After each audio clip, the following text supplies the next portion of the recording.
ഞാനൊരു 1 വീക്ക് ആയിട്ടുണ്ടാവും എന്റെ അക്കൗണ്ടിൽ ഒരു വീഡിയോ പോസ്റ്റ് ചെയ്തിട്ട്. ഈ ഒരു കഴിഞ്ഞ 1 വീക്ക് ഞാൻ ഒട്ടും സോഷ്യൽ മീഡിയാസിൽ ആക്റ്റീവ് ആയിട്ടുണ്ടായിരുന്നില്ല. അതുകൊണ്ട് തന്നെ എനിക്ക് കുറച്ച് മെസ്സേജസ് ഒക്കെ വന്നിട്ടുണ്ടായിരുന്നു. മേ ബി കണ്ടിന്യൂസ്ലി എന്റെ വ്ളോഗ് കാണുന്ന ആളുകളായിരിക്കണം.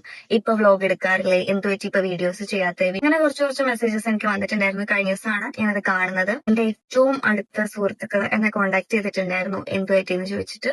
ഈ ഒരു 1 വീക്ക് എനിക്ക് വൈറൽ ഫീവർ ആയിട്ട് ഞാൻ കിടപ്പായി പോയി. ഞാൻ ഓഫീസിൽ പോലും പോയിട്ടുണ്ടായിരുന്നില്ല. എനിക്ക് ഈ ഒരു സിറ്റുവേഷൻ എങ്ങനെ എക്സ്പ്ലെയിൻ ചെയ്യണം എന്നറിയില്ല. കാരണം എന്റെ റൂമിൽ ഓൾറെഡി 2 പേർക്ക് വന്നു. മൂന്നാമത്തെ ആള് ഞാനായിരുന്നു. വെറും ഒരു പനി എന്നുള്ള ഒരു രീതിയിൽ തള്ളിക്കളഞ്ഞത് കൊണ്ടാണ് ഒരു 1 വീക്ക് എടുത്തത്. അല്ലെങ്കിൽ ഞാൻ അതിന് മുമ്പേ മേ ബി റിക്കവർ ആയേനെ. ഏകദേശം ഒരു 2 ഇയർ ആകാറായി ഞാൻ യുഎയിൽ വന്നിട്ട്. ഞാൻ ഇതുവരെ ഇവിടുത്തെ ഹോസ്പിറ്റലിൽ പോയിട്ടില്ല. ഈ ഒരു വൈറൽ ഫീവർ വന്നതിന് ശേഷം ഈ കഴിഞ്ഞ ദിവസമാണ് ഞാൻ ഫസ്റ്റ് ആയിട്ട് ഇവിടുത്തെ ഹോസ്പിറ്റലിൽ പോകുന്നത്. കൊറോണ 2 തവണ വന്നൊരു വ്യക്തിയാണ് ഞാൻ. കൊറോണ മൂന്നാമത് വന്ന പോലെയാണ് എനിക്ക് ഫീൽ ചെയ്തത് ആ ഒരു പനി കാരണം. എനിക്കിപ്പോ ഏകദേശം റിക്കവർ ആയി. ഇപ്പൊ എന്റെ റൂമിൽ അടുത്ത കുട്ടിക്ക് അത് സ്റ്റാർട്ട് ചെയ്തിട്ടുണ്ട്. ഇതൊരു സൈക്കിള് പോലെയാണ്. ഞാൻ സ്റ്റേ ചെയ്യുന്നത് ബെഡ് സ്പേസിലാണ്. അപ്പൊ നമുക്ക് ഒരാൾക്ക് പനി വന്നു കഴിഞ്ഞാൽ പെട്ടെന്നാണ് അടുത്ത ആൾക്ക് വരുന്നത്. ഒന്നാമത്തെ റൂം ഭയങ്കര കൺജസ്റ്റഡ് ആണ്. അപ്പൊ അത് കാരണം നമുക്ക് പെട്ടെന്ന് വരും. അപ്പൊ എനിക്ക് സൺഡേ ആണ് ഈ ഒരു വൈറൽ ഫീവർ സ്റ്റാർട്ട് ചെയ്യുന്നത്. അപ്പൊ എനിക്ക് ഫസ്റ്റ് വന്നതെന്ന് പറഞ്ഞാൽ തുമ്മലാണ്. അപ്പം ഫസ്റ്റ് ഓഫ് ഓൾ ഞാനൊരു അലർജി പേഴ്സൺ ആണ്. അലർജിക്ക് ഒരുപാട് മരുന്ന് കഴിച്ച ഒരാളാണ് ഞാൻ. അലോപ്പതി, ഹോമിയോപ്പതി, ആയുർവേദം അങ്ങനെ ഒരുപാട് മരുന്ന് കഴിച്ചു.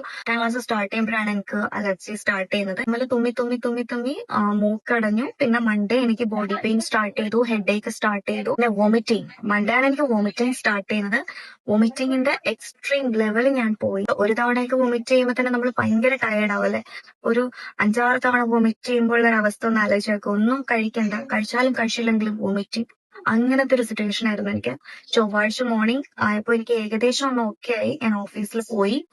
ഏകദേശം 1 അവർ പോലും എനിക്ക് ഇരിക്കാൻ പറ്റുന്നുണ്ടായിരുന്നില്ല. ബോഡി പെയിൻ കാരണം ഞാൻ എഗെയിൻ എന്റെ റൂമിലേക്ക് തിരിച്ചു വന്നു.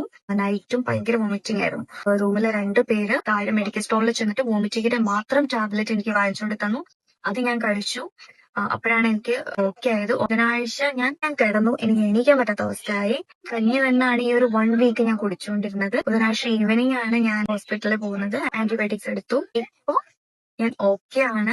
ഒട്ടും എക്സ്പെക്ട് ചെയ്യാത്ത ആളുകളൊക്കെ എന്നെ ഹെൽപ്പ് ചെയ്തു. താങ്ക്സ്. സോ എല്ലാരും ശ്രദ്ധിക്കുക മാക്സിമം.